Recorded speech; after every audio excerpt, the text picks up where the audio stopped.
paper reports that two of the male prostitutes were given a late-night tour of the White House last year.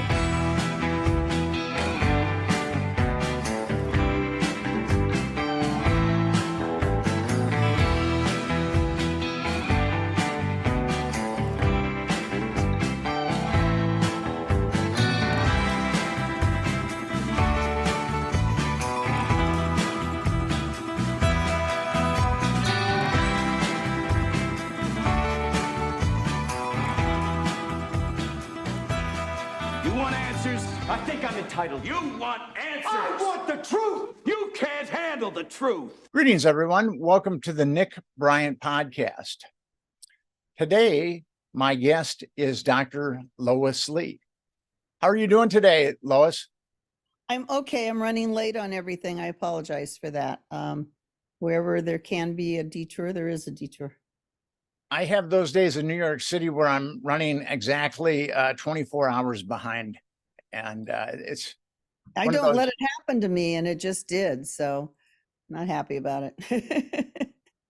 And Lois is the director of Children of the Night. Could you give us a little background on Children of the Night? You've been on my podcast before, but for people who haven't seen it. Well, I founded it in 1979 after I found children working as prostitutes in the streets of Hollywood. And that was in 1977, I found children working as prostitutes when the Hillside Strangler, two men, were strangling and raping and torturing young prostitutes.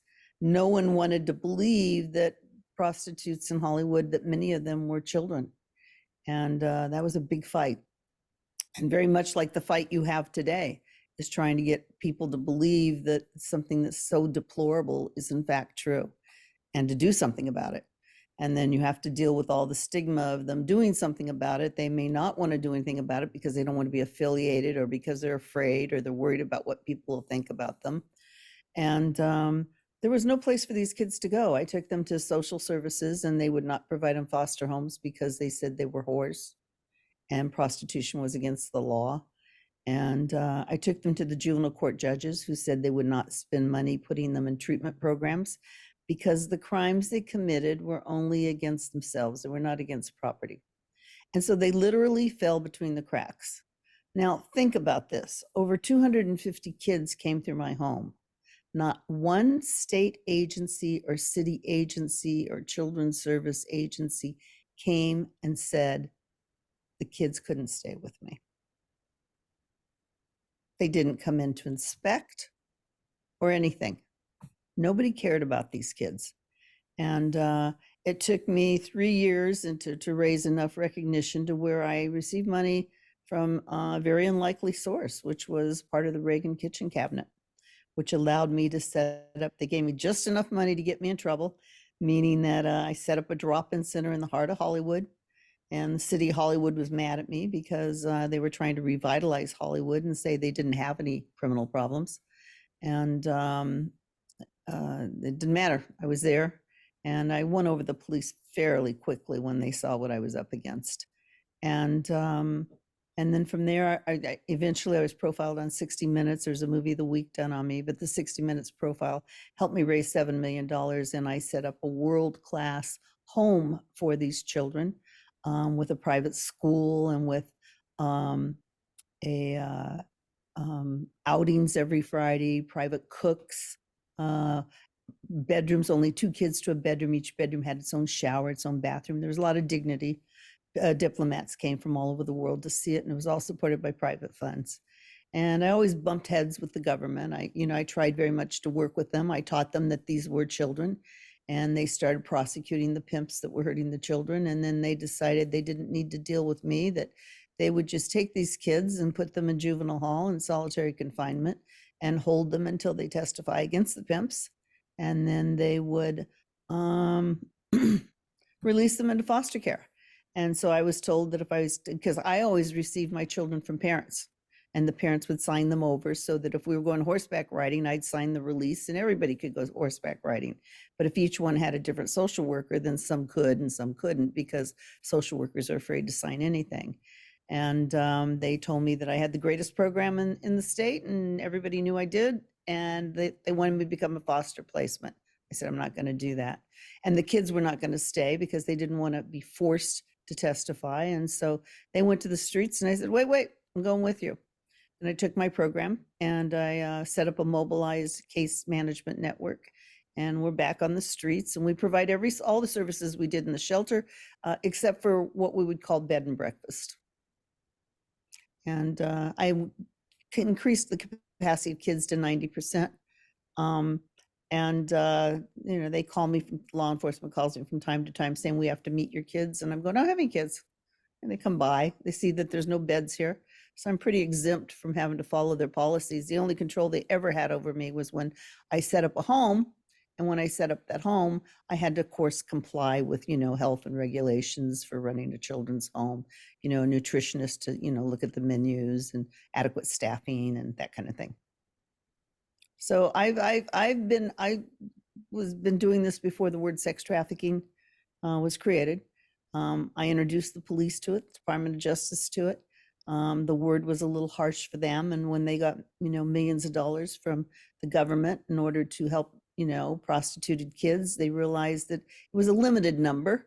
There were 600,000 in 1979, 600,000 children working as prostitutes under the age of 16 in the United States. And by 90s, it was down to 300,000. It's down to about 100,000 now. Nobody knows for sure because of the fact that the gangs control them. And so because the laws, Congress, react by making the laws so stiff that it's life in prison, that why would you pimp a girl when you could go to prison for life, when you could have her drive the car that you're going to do a drive-by shooting, or have her hold the merchandise when you're doing the drug dealing or other kinds of crimes. It's a mess. It's criminalized children who were once just prostitutes that nobody cared about. And I have very mixed emotions about my work and about my past, because I wonder if maybe I shouldn't have left it alone.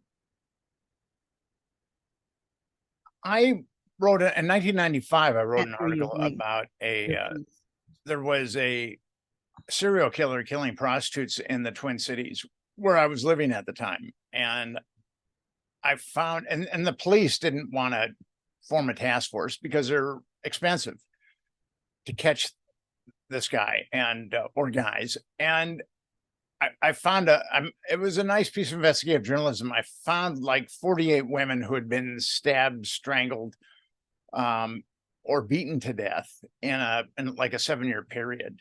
And most of them were prostitutes. And finally, I went to the Minneapolis police. I showed them my list. I went to the St. Paul police. I showed them my list. And I said, do you guys really want to say that there's no serial killer? And ultimately, a task force was formed. It was the only thing that I've written that's got anything done, really. So I'm kind of proud of that article. I know exactly what you're talking about, because I caught the Hillside Strangler and I called the police all night. They'd already killed 10 girls, and gave them the address of where he was, and they wouldn't go because she was just a whore. And they didn't believe it, and they had a 55-man task force. And so when they didn't respond, I called an NBC reporter at 3 o'clock in the morning to help me. Not because I was trying to embarrass the police, but because I was trying to save this little girl. And I was very key to the investigation and organized all the key witnesses to testify against them. And they bungled it in many, many ways. And now I've been given an opportunity to be an executive producer on my own version of what happened with the Hillside Strangler and what was happening with the emergence of children as prostitutes in America. And I hope that comes to fruition. You never know. I've seen a movie about the Hillside Stranglers, but I'm sure that there's a lot of truths that were. Well, there's 5 movies. There's 5 documentaries. I'm in all of them. Actually, this was like a made-for-television movie. What's that? They tell the police version. There's one police officer, who talks about how it ruined his life and forced him to leave his wife and children and, have an affair with this woman who was a witness, and he married her, and that was his sacrifice. Makes me sick. So Lois is on the advisory board of Epstein Justice. Yes. And I asked her, and she just jumped right on, and I'm really grateful for that. And what we're trying to do is wake up America that these kids were trafficked all around the country, and there's multiple perpetrators, and no one's been indicted, and something has to be done. Well, it's the same fight. It's the very same fight that, that I initiated in 1979. Your fight is a little different in that the girls, I think, are a little prettier. They're not on the streets. They were living glamorous lives, so people want to blame the victims. And their customers are very famous, wealthy, well-placed, powerful men. And people want to turn their back. And let's just take note of the fact there was a recent scandal with a brothel and a madam and powerful customers. And it was in the news. It was a flash in the pan, and it's gone. You know what I'm talking about. You probably know more about it than I do. Yes. Well, the thing about those girls is they might have been pandered to wealthy guys, but they were treated viciously. Oh, I know. Viciously. There's nothing pretty about it's not Pretty Woman. There's nothing pretty about prostitution. It is when a man is paying a girl for sex, he's doing things with her that he couldn't get away with his social group, whether it's his wife or his mistress or people who belong to his social group. So lots and lots of perversion, lots of harm. And sometimes girls die and they just disappear. Well, you've been in this fight long enough, and especially you're in Los Angeles, so you know that these networks go all the way up the food chain and that they're protected. Yes. And I don't know. I mean, there's a few things that happen. I mean, one is that people are intimidated by how powerful the men are, so they don't want to do anything, or they're afraid that they'll lose their jobs. Or the other thing is sometimes they get them dirty. They get them involved in some way. If people would do their jobs in law enforcement, we'd eradicate a tremendous amount of child abuse. But no question about it. And no question about it. And not just in law enforcement, in government, because the legislation is selectively enforced. And what I mean by that, I mean to prostitute, to pimp a girl under the age of 14 is life in prison. That was never applied to Jeffrey Epstein or Maxine. Maxwell was indicted on one count of child trafficking, which carries a 15-year to life sentence. And she was indicted on other accounts, but she ultimately was sentenced to 20 years. And I have an idea that she's not going to do 20 years. Do you have any idea where she was? What's that? Do you have any idea where she was sent to? She was at the Metropolitan Correctional Facility in Manhattan, and I don't know exactly where she is at this point. I was told she was never in jail because they couldn't protect her, and she was at a safe house the whole time, and that she was talking. Well, the thing about it is, if she was talking, no one listened to her, or they just buried it, because she could have really fingered a lot of guys. Or the information was used for intelligence. Yes. For the government to pressure individuals for other kinds of crimes and other information. And I think there's a lot of that. There's the old boy network. It's not a matter of them not knowing when it comes to government. It's them not caring or seeing that there's other opportunities. For instance, when you have these children living in a wonderful shelter and they're cooperating with law enforcement, and they're going to college and their lives are being changed, it's they figure, oh, forget that. We can do bigger numbers if we just put them in jail and we have access to them. It's like the big thud. That's kind of how I refer to them. I lost my faith in America, and I continue to lose a little bit more every single day. So what we're trying to do with Epstein justice, we're trying to hold the government accountable to a baseline decency of not covering up child trafficking. I think that Americans on the left and the right were very polarized, but we can agree on one issue: the government shouldn't be covering up child trafficking. And if anything can bring us together, it's this one issue. Well, think that the government's split. I think there are people in politics, and I think they tend to be conservatives who are more apt to do something about this. It's pretty clear that the Department of Justice has been doing a lot of favors for the Democratic Party. That agency, well, all three-letter agencies need to be cleaned out from the top. And everybody that I know in law enforcement, and career people in law enforcement, and retired people in FBI, CIA, US Marshals say it's just the top. Don't give it all up. But it does need to be cleaned out. Border Patrol, I mean, they're not allowed to do their job. So, and think of the information they have. Think of they can't even save these kids who are being gang raped. They're not allowed to touch. Don't touch, don't talk, don't tell. And that's the problem, is we have these decisions being made at the apex of power. And I think that a lot of people at the apex of power are compromised. I've been researching and writing about this area for 21 years, and I wrote a book about it. Actually, I've written 2 books about sexual political blackmail. A friend of mine was an editor at a major magazine, and I gave him a Jeffrey Epstein pitch. And the editor-in-chief of that major magazine didn't think that blackmail was part of our political system. And here's the editor-in-chief of a major magazine in New York City that's disseminated worldwide, and she doesn't think blackmail is integral to our political system. I mean, that's how ignorant people are about this reality. I agree with that. And going back several years, the police chief in Washington, D.C.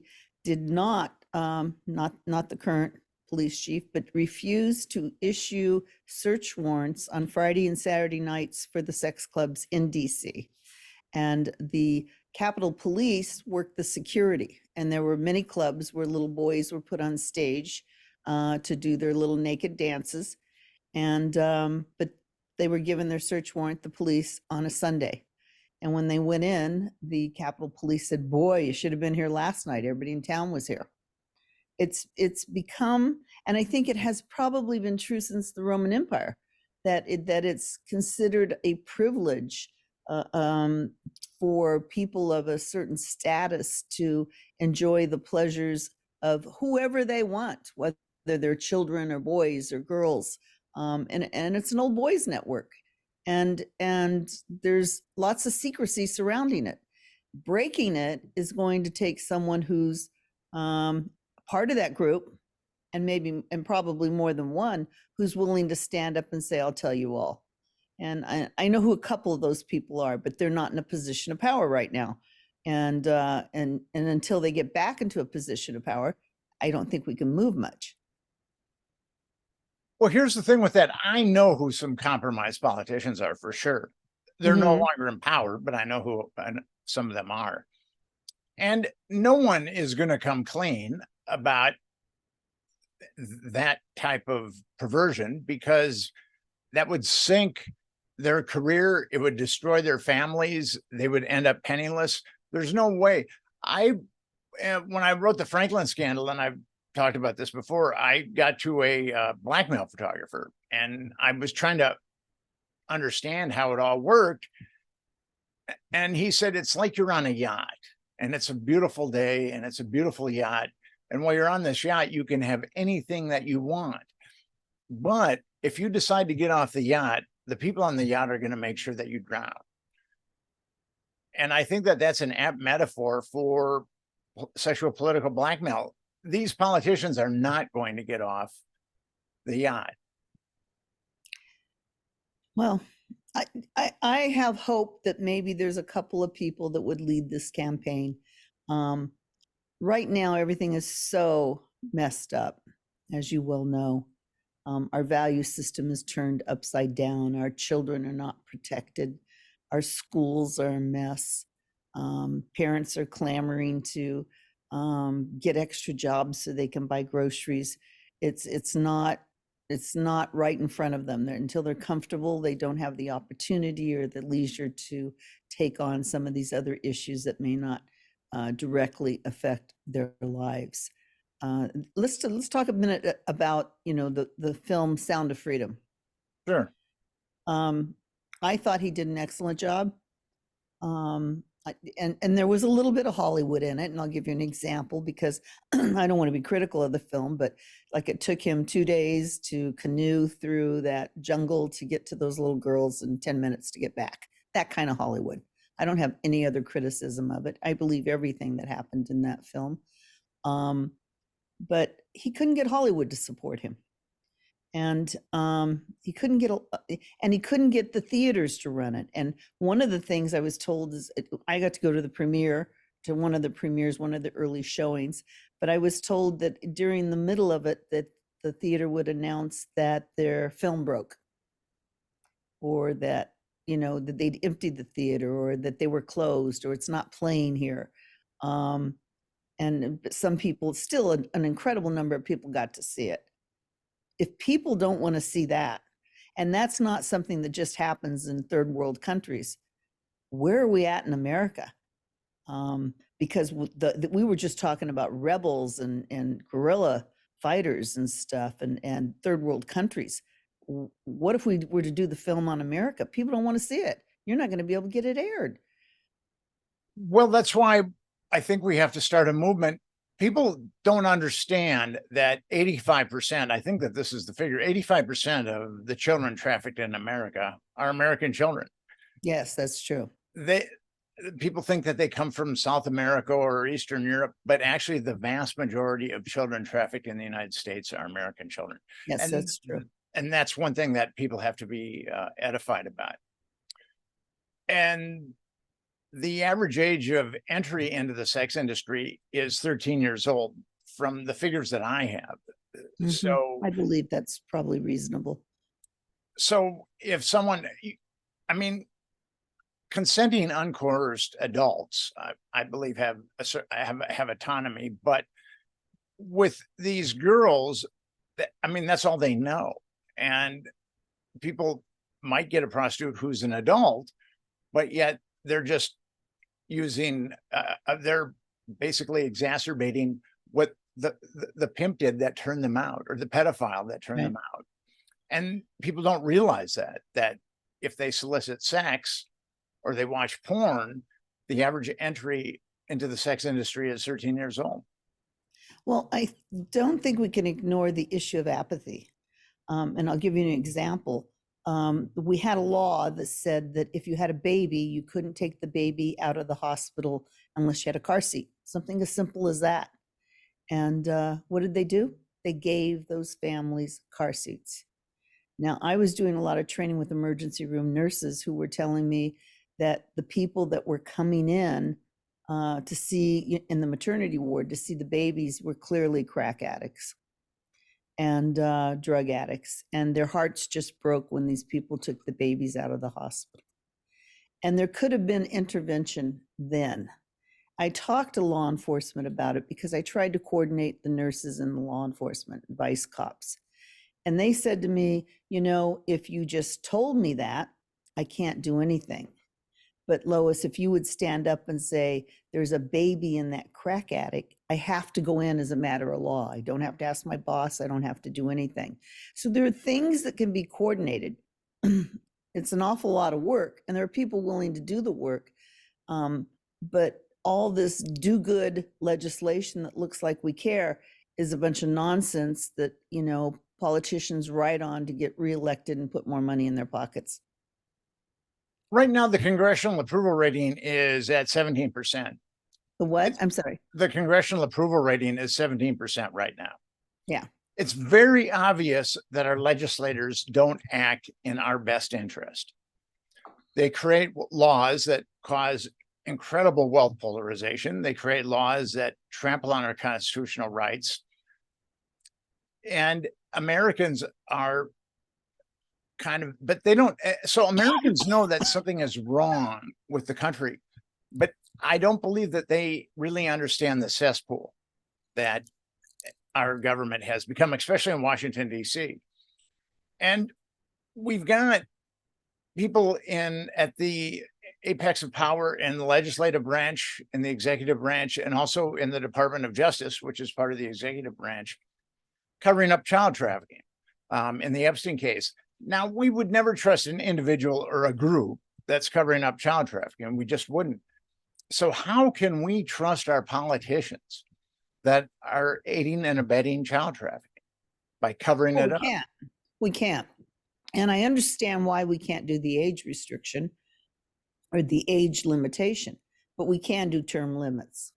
And those term limits need to be put into place. We need to clean out our congressional, Senate, the entire setup of government. It has to be cleaned up. And until that's done, and maybe we're onto something, because people are so fed up with the economy and with what's going on in terms of lack of social services and stuff. Maybe they'll vote them out. Maybe the votes will turn.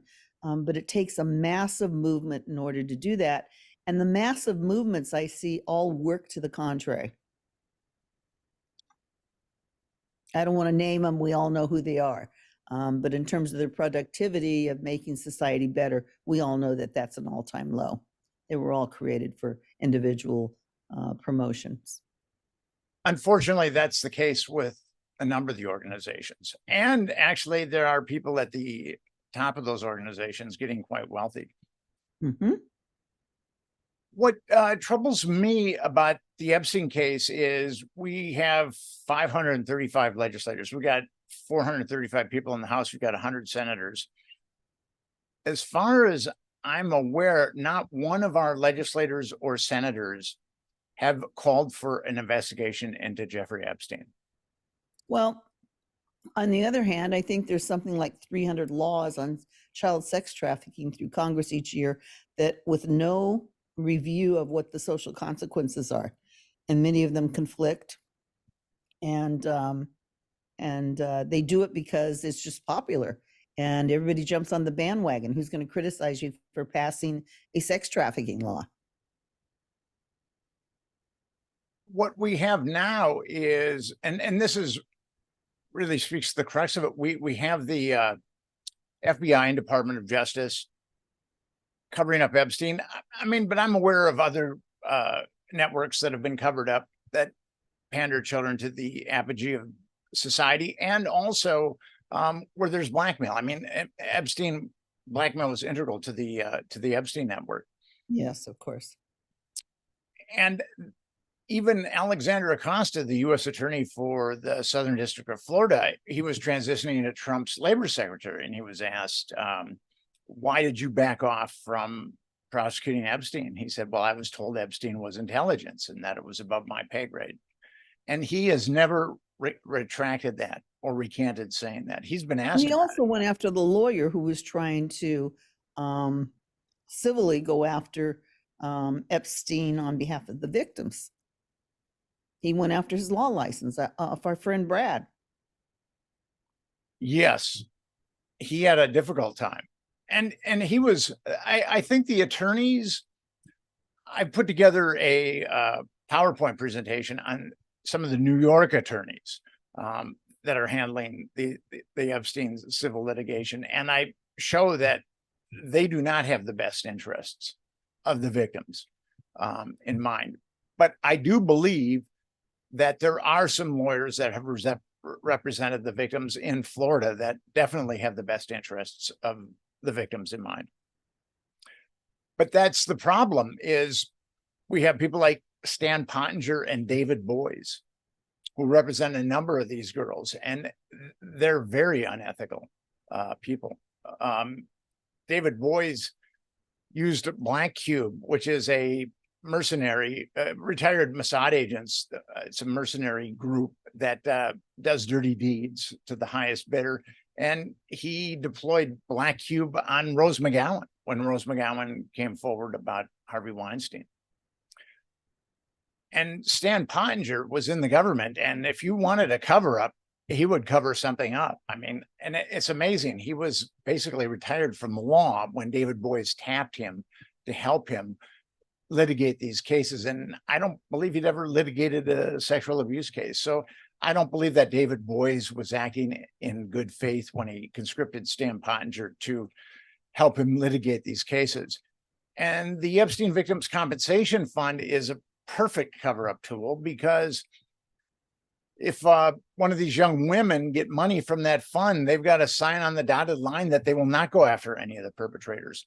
So the Epstein Victims Compensation Fund is doing something that the government can't. It's preventing these young women to go after the people that actually molested and raped them. Why do you think that the women, Rose McGowan being one, that they were successful at going after Harvey Weinstein, and the women victims of Epstein were not successful in going after Jeffrey, except in the civil courts? They didn't get the media play. I think that Epstein was protected on a level that Harvey Weinstein wasn't. I think Harvey Weinstein was just a lone pervert. That he was very strong in Hollywood. I mean, he was very strong in Hollywood, but he wasn't. He ruined their careers if they wouldn't cooperate. He did ruin careers, but he wasn't plugged into. I don't believe he was plugged into U.S. intelligence, which tells the Department of Justice what to do. So that's what differentiates a Harvey Weinstein from a Jeffrey Epstein.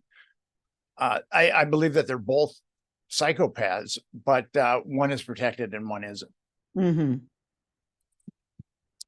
And with Epstein Justice, we're starting to get some traction, and I'm getting on some bigger podcasts, which is really great. And I think that, and I might be delusional about this, but that's just how I am with my optimism. I think that Americans, if we can take the Jeffrey Epstein issue and we can drill into it, Americans will see the cesspool that's governing them, and they will fully understand why only the congressional approval rating is 17%, because I think that we will come up against other types of malfeasance if we drill into this issue. That's always been my thinking on it. Well, all we can do is, work day by day and keep digging.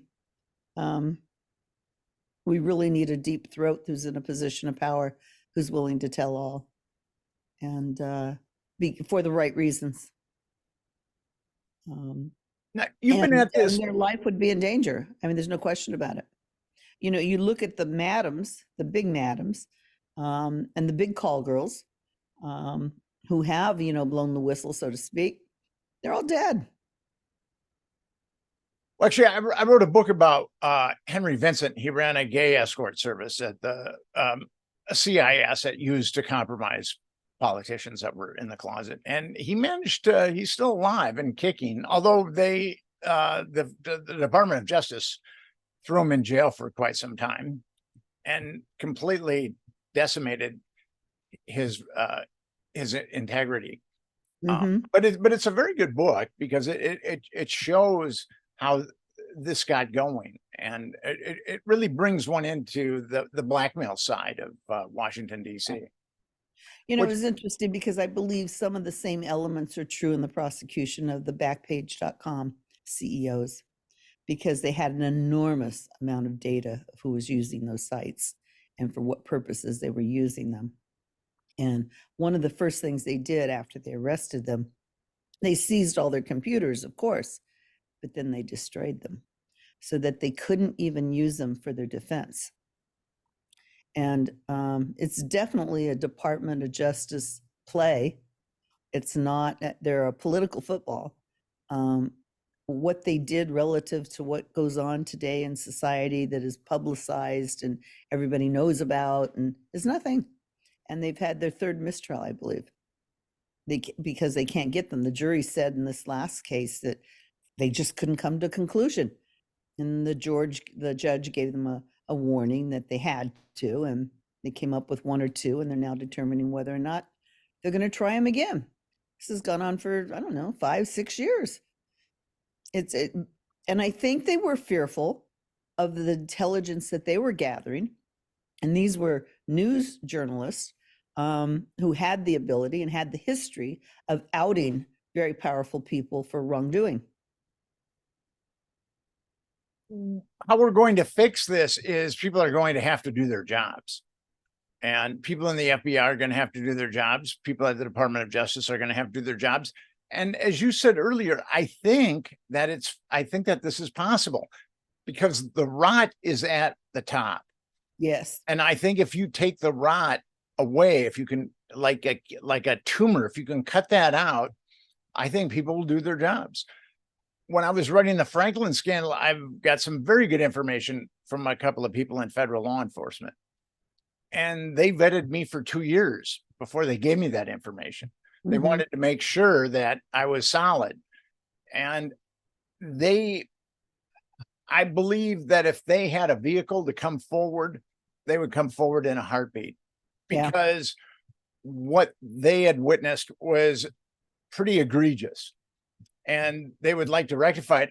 Unfortunately, they have house payments and car payments and payments for their children's college. So these things really are problematic for people that want to blow the whistle, because they know can that absolutely ruin you. I mean, even, beyond what they may say was the source of a crime or something, they can ruin you. They can kill you. They can kidnap your kids. They can do everything. I used to take great pride in being an American, and I'm not sure we're much different than what goes on in many of the third world countries in terms of the organization and the power structure. It's very frightening. I think that we are an empire in decline. Yes, I agree. And how empires decline is they rot from within. Mm-hmm. And I think that the United States is tumbling down that road. However, I don't think it's too late. I mean, again, I might be delusional. Oh, no, I think we have to fight. I mean, we have to fight. It's happening to us in every way imaginable. I mean, right back to COVID, of locking us down to where we were powerless. And I just saw something the other day of San Francisco. Of course, the streets were clean, but all of the major stores are empty. And someone said, this is not an accident. This is something that gives the government an opportunity to take over that property through eminent domain, to where they'd own all of the real estate in the United States. There's big changes going on. They're very subtle in very different ways and coming at us in all areas. There's no real organized effort to fight it, to analyze it, to write about it, to expose it. And I know that's the work we're trying to do with the Epstein Justice Fund, and on behalf of these women who are very powerless, very, very, very worthwhile young women. I've met many of them. And they have dreams and goals and opportunities, and many of them have achieved very good things after this experience. But someone else is running this right behind them. And there's a whole new batch of kids coming up that are being sexually exploited and passed around some of the most powerful people in the world. And not just in the United States, around the world. Well, these power broker pedophile networks, they've been exposed in the UK, they've been exposed in Belgium, they've been exposed in Spain, they've been exposed in Mexico, they've been exposed in Argentina. So I think just about every country has them. Yes. That the elite. Yes, but I think that I don't think it's so ingrained in the other countries. I think it's at the top. And this one is ingrained in our government and the United States institutions. And that's what's different. I think it's more secretive and it's more closed in other countries than it is here. And that's frightening. I think that from what I've seen, the UK and the US are very similar to that. The upper echelon and the government is very perfidious and allows this to happen. I was involved in meeting with some of the people with the UK and the what do they call them? The ancient historic child abuse victims, who were children who lived in their orphanages, and the politicians went and had their way. This is many years ago, went and had their way with these children. They're very, very damaged. They're adults now. They're in their 60s and their 70s. And they have an organization that I've helped, that I support. And when I went and talked to very high-ranking people, I won't say who, but very high-ranking people, not just politicians, but people in a position adjacent to the Crown. And their response was, well, what can we do for them now that would make up for it? It's really too late to do anything. And I thought, just, going through these cases and listening to them and picking out your best cases to be prosecuted, who has the best evidence. I mean, the stuff that was done to these people where they were taken out of the orphanages and the orphanages, turned the other way, was horrific. And they just felt like there was nothing that could be done, that they were too old and it happened, and that's the way it was. And they went through, I guess they hired 1, 2, maybe 3 people to lead that. I can't remember the title of the position, but to lead that investigation of abuse that went on until they finally found someone that would play ball. And when they asked me how I'd handle it, and I said I would pick my best cases and I would prosecute them. They didn't like that at all. We don't have lunch anymore, needless to say. Well, the UK investigation just got co-opted. And it was a lot of people initially had faith that people would be prosecuted, because a lot of stuff was coming out at that point about the aristocracy molesting children, but it eventually got co-opted. With the United States, I think that people are good, generally, and I think that people want to do the right thing, and I do think that people want to protect the children. There is apathy, and that's what we have to bore through is that apathy. And I think if people can see that what's happening with Epstein is connected with just the rot of the government, I think a light bulb will go off. It's a matter of getting the right people, and we just have to keep talking about it, and we have to keep making phone calls and bringing it up every opportunity, because both of us meet with very powerful people for other reasons, and just keep chipping away at it. As we are. Well, Lois, I want to thank you for the way that what you've done for Children of the Night, and I really want to thank you for being on the advisory board of well, thank you. I'm here to do whatever it is I can do. I love talking to the women. I'm very happy to see with the progress of some of them, of where they've moved into some of the traditional institutions. I hope they can create change, effective change, long-term change. And I wish them all well. And I'm available to help them. I'd like to get some of them, by the way, and you could probably help with this, is getting them on the college lecture circuit. They could make some money, their expenses would be paid. Young people could hear their stories, and because we cannot leave out young people, because they're going to have to follow this campaign, and maybe we can find leadership out of that. Our young people are given so much misinformation right now. They're so misguided. But to hear from an Epstein victim, and there are agencies that run these college speaking tours. And I know I was on it at one point, and I tried to find the agency I worked for, but maybe you and I could work together to find someone and book some of these young women. Give them some money. I know a couple of perfect young women that have been trafficked. That would be great. Yeah. We need to find the agency that does that routinely, because they would love these women in a minute. I had an invite to speak at a university, and I just couldn't do it. And I asked one of the young women to cover for me, and I called them back. I said, I'm not available, but would you take an Epstein victim? And they just went crazy. They had a huge audience. So I think that's something. I think we need to give the women an opportunity to have a voice. And I think we need to let them talk to other young people who are going to be in a position of leadership. Absolutely. We need the young people to engage with us as we try to clean this government up. Yep. Vis-a-vis the Epstein cover-up. Lois, have yourself a wonderful day.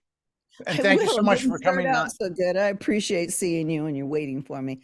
Thank you. It's so good to see you, and we'll carry on and do more. We shall. And thanks for coming on the Nick Bryant podcast. Thank you. Bye. Bye.